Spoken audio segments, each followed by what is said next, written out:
Ablaze with Color, a story of painter Alma Thomas by Jeanne Walker Harvey, illustrated by Loveis.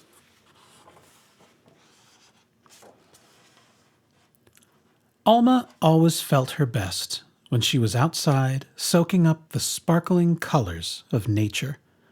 In the garden at her house on a hill, she skipped around circles of flowers, pastel purple violets and crimson roses, crowned by bright green banana leaves.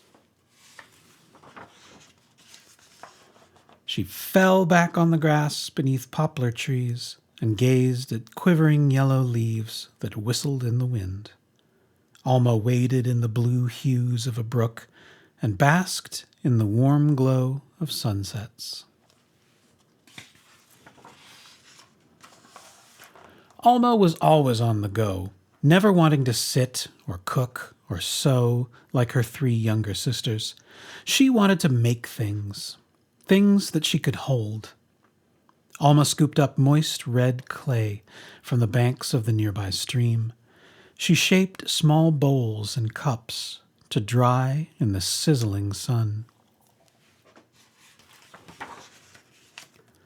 Inside her house, Alma's world was also full of color and creativity.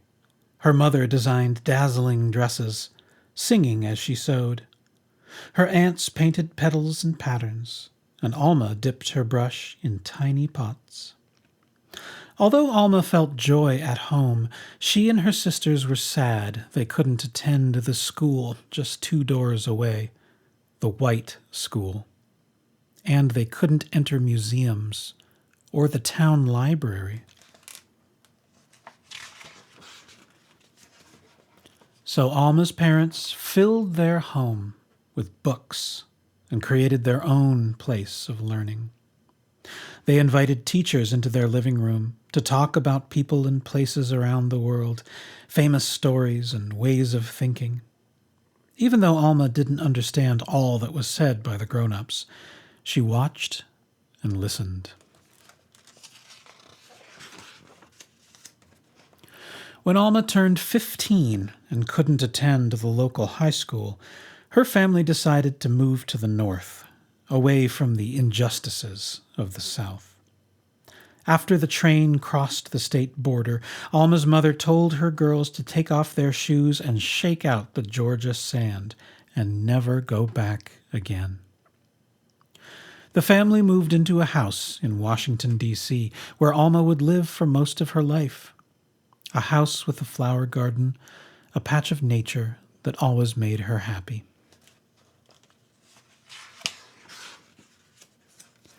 When Alma grew up, she studied art in college. She chose to share her love of art by teaching at the local school. But even in the nation's capital, schools were still segregated and access to art limited. Alma was determined to bring art to the young in her neighborhood, just as her parents had brought learning into her home when she was young. Alma invited children into her living room and taught them to make wooden marionettes. They performed their own plays when they weren't allowed to see puppet shows downtown. In her free time, Alma painted, studied, and shared ideas with artist friends.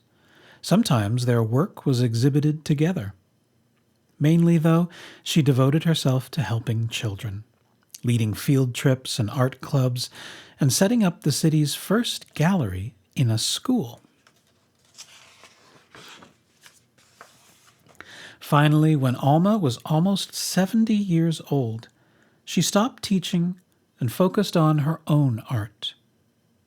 Sitting in her favorite red chair, she stared at the patterns of light and color twinkling through the leaves of her holly tree, just as she had watched the fluttering leaves of the poplar trees when she was a young girl. Inspired by what she saw, Alma began painting in a new style. Circles and stripes, dashes and dabs, ablaze with color. soft colors, bright colors. She created colors and patterns she remembered from her childhood days in the South, and from what she saw now at her favorite park nearby. She painted how she felt on the inside when she experienced nature outside. The wind, the sunshine, the flowers. How nature made her heart sing and dance, even when life could be hard and unjust.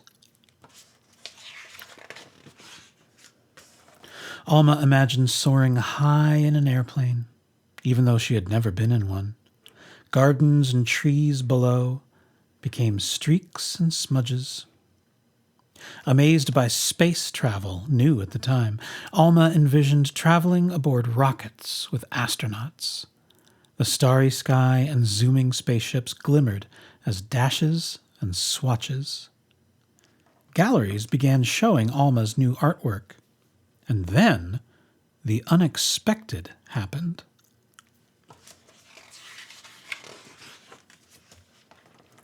The Whitney, a famous art museum in New York City, featured Alma's Paintings of Earth and Space, the first solo show by a black woman. Thrilled by the honor, Alma greeted crowds gathered at the museum, a place where everyone could visit. Later that year, the Corcoran Gallery of Art, a large museum in D.C., also showcased her paintings. The mayor proclaimed September 9th as Alma Thomas Day to celebrate Alma, her art, and all she had done for the city's youth.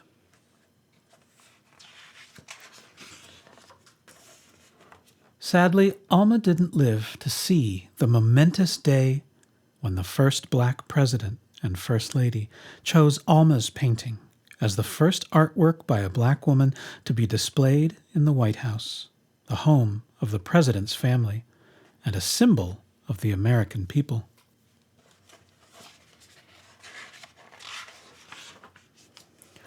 Alma's art shimmered above a long table in the old family dining room of the White House, where famous leaders, teachers, and artists gathered. Just as people had gathered in Alma's childhood home, just as children had gathered in Alma's D.C. house. In Alma's piece, yellow dashes twirl, circles upon circles swirl, orange, red, purple, blue. A soft, quiet center, a green of nature, a painting of hope and joy, ablaze with glorious color, Alma's colors.